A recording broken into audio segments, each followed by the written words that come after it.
এই আমল করলে দুনিয়া আপনার পিছনে দৌড়াবে। আল্লাহর গোপন রহমতের আমল। আসসালামু আলাইকুম রাহমাতুল্লাহি ওয়া বারাকাতুহু। প্রিয় বন্ধুগণ, আপনি কি জানেন এমন একটি আমল আছে যা করলে মানুষ দুনিয়ার পিছনে ছুটে না, বরং দুনিয়ায় তার দিকে এগিয়ে আসে। আজকের ভিডিওতে আমি এমন একটি আমলের কথা বলবো যা রাসূল সাল্লাল্লাহু আলাইহি ওয়াসাল্লাম আমাদের শিখিয়েছেন। এই আমল শুধু রিজিক নয়, বরং হৃদয়ের প্রশান্তি, সম্মান, বরকত এবং জীবনের সফলতা এনে দেয়। এই দয়া করে ভিডিওটি শেষ পর্যন্ত দেখুন, কারণ শেষে আমি এমন একটি বাস্তব ঘটনা বলবো, দোয়া বলবো যা আপনার হৃদয়কে নাড়িয়ে দিবে। মূল আমল। আজকের আমল হলো বেশি বেশি দুরূদ শরীফ পাঠ করা, বিশেষ করে আল্লাহুম্মা সাল্লি আলা মুহাম্মাদি ওয়া আলা আলি মুহাম্মাদ। এই দুরূদ শরীফ সাল্লাল্লাহু আলাইহি ওয়াসাল্লাম, এই দুরূদ শরীফ পাঠ করা। দুরূদ শরীফের অর্থ, হে আল্লাহ, আপনি মুহাম্মদ সাল্লাল্লাহু আলাইহি ওয়াসাল্লাম এবং তার পরিবার বর্গের উপর রহমত বর্ষণ করুন, আমিন। হাদিসের দলিল। এক সাহাবী রাসূল সাল্লাল্লাহু আলাইহি ওয়াসাল্লামকে জিজ্ঞেস করলেন, আমি আমার দোয়ার কতটুকু আপনার উপর দুরূদ পাঠে ব্যয় করব? রাসূল সাল্লাল্লাহু আলাইহি ওয়াসাল্লাম বললেন, যত ইচ্ছা তত তুমি ব্যয় করতে পারো।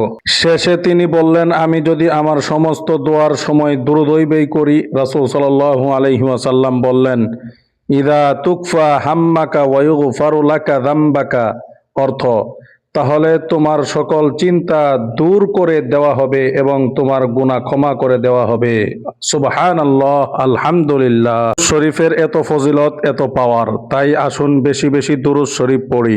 তিরমিজি হাদিস নাম্বার 2457। কোরআনের দলিল। আল্লাহ তাআলা পবিত্র কোরআনে বলেন, ইন্নাল্লাহা ওয়া মালাইকাতাহু ইউসাল্লুনা আলান নবী ইয়া আইয়ুহাল্লাযীনা আমানু সাল্লু আলাইহি ওয়া সাল্লিমু তাসলিমা। অর্থ, নিশ্চয় আল্লাহ ও তার ফেরেশতাগণ নবীর প্রতি দুরূদ পাঠ করেন। হে মুমিনগণ, তোমরাও তার প্রতি দুরূদ ও সালাম পাঠ করো। সূরা আহজাব 56 নম্বর আয়াত। যে আমল আল্লাহ নিজেই অংশগ্রহণ করেন, সেই আমলের মর্যাদা কত বড় হতে পারে একটু চিন্তা করুন। একজন দারিদ্র যুবক ছিল, ব্যবসায় ক্ষতি, চাকরি নেই, ঋণের বোঝা মাথায়। একদিন এক আলেম তাকে বললেন, প্রতিদিন অন্তত 100 বার দুরূদ শরীফ পড়ো। যুবকটি নিয়মিত দুরূদ শরীফ পড়তে শুরু করলো। প্রথমে তার জীবনে বড় কোনো পরিবর্তন দেখা গেল না, কিন্তু কয়েক মাস পর আশ্চর্য ঘটনা ঘটল। এক পুরনো পরিচিত ব্যক্তি তাকে একটি চাকরির সুযোগ দিল। সেই চাকরি থেকে ব্যবসা, ব্যবসা থেকে উন্নতি। পরে সে বলতো, আমি প্রথমে ভেবেছিলাম দুরূদ শরীফ শুধু ইবাদত, কিন্তু পরে বুঝেছি এটা রহমতের দরজা খুলে দেয়। আলহামদুলিল্লাহ। আসল পরিবর্তন হয়েছিল তার অন্তরে। যখন অন্তর বদলায়, তখন আল্লাহ দুনিয়াও বদলে দেন।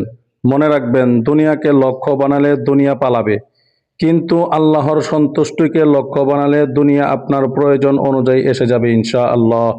আজ থেকেই প্রতিদিন 100 বার দুরূদ শরীফ পড়ার নিয়ত করুন আর কমেন্টে লিখুন, আল্লাহুম্মা সাল্লি আলা মুহাম্মাদ। প্রিয় বন্ধুগণ, ভিডিওটি শেয়ার করুন, কারণ হয়তো আপনার একটি শেয়ারের মাধ্যমে কারো জীবনের পরিবর্তন শুরু হতে পারে। ইসলামিক হৃদয় ছোঁয়া ভিডিও পেতে লাইট অফ দোয়াস চ্যানেলটি এখনই সাবস্ক্রাইব করুন।